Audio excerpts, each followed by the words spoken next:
Hi guys, welcome back to Foliage Loft. My name is Liam, and today we're going to talk about what I think is a pretty interesting plant. It's this Begonia Autumn Ember. Let's get right into it.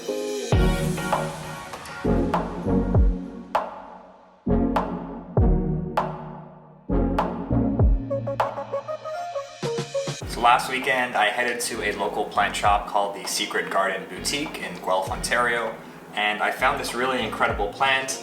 It is a begonia. You might be able to tell by the shape of some of the leaves, but what really struck me was this incredible color this plant has.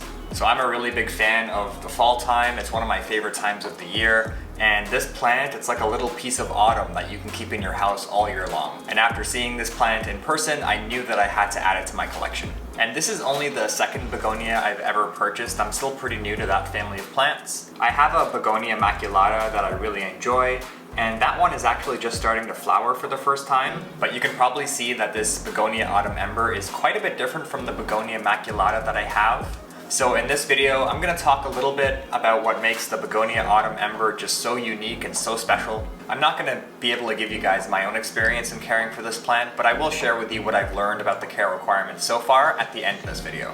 Now obviously the color of this plant is probably the first thing that jumps out at you, and for good reason. You don't really see this color on foliage too often.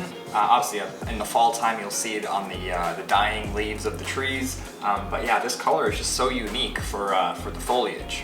So on this Begonia Autumn Ember, it's definitely the brand new leaves that are the most saturated and have the deepest color. So you can see these two center leaves right here are the newest ones, and there is a tiny little baby leaf emerging here as well. So you can see in this shot here just how bright red this brand new baby leaf is. As the leaves age, they do fade a little bit in color, and you will start to see a little bit of green come through. So you can see on some of these outer leaves here, you can see a tiny little bit of green starting to come through. Now, if you're not giving this plant the bright indirect light that it needs, it will also lose some of that bright coloring. So you do want to make sure you're putting this plant in a really nice bright spot in your home. But yeah, I think the color of the leaves is just absolutely astounding on this plant, and it really does stand out in the sea of green amongst your other houseplants. But there are some other things that really stand out about this plant. So after I saw the plant in the store and got past the beautiful color, the first thing I noticed was these incredibly hairy petioles. So I'm definitely one of those people that find themselves drawn to strange or unusual plants, and I think the hairy stems on this plant definitely put it into that category. And what I'm calling hairs here are referred to as trichomes in botany. And you might wonder, like, why does a plant have hairy stems to begin with? And I think the answer is kind of interesting. They can provide a few different functions for the plant, like protecting it from frost by creating a barrier between the frost and the cells of the plant in cold weather. But they can also reduce evaporation in the plant, which can happen due to wind and heat in the plant's natural environment. And I think the most interesting reason is that they can actually protect the plant against feeding insects. The trichomes are often sticky, and the insects can sometimes get trapped and die on these trichomes. And then after some time, the insect will obviously fall down to the ground, and the nutrients inside the insect's body will leach into the soil, and the plant can then feed on those nutrients. So this is obviously a super efficient way for the plant to get the nutrients that it needs, while also providing the plant with some other benefits to help it survive in the wild. But yeah, I guess that was just a really long-winded way of saying that I like plants with hairy stems.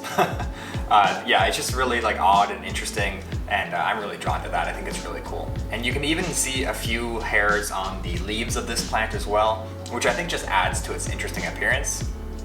Now, I just mentioned that the hairy petioles are one thing that helps this plant survive in the wild, but this plant is not actually naturally occurring. It is a hybrid, and this particular hybrid was created by an American nursery, and that's one of the really amazing things about the begonia family. So there are thousands of begonia varieties all around the world, and a lot of them can be hybridized with each other, even ones that are in separate subclasses or are found in completely different areas of the world.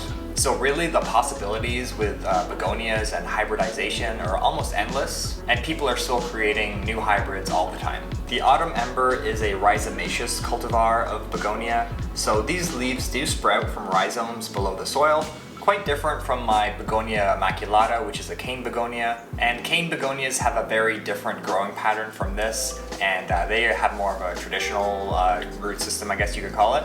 And most begonias do bloom some really beautiful flowers, and the Autumn Ember is no different. The Autumn Ember has pink flowers, and they typically only flower in the winter, so I won't be able to see any blooms on this plant for quite some time, but I am looking forward to seeing them when they do sprout.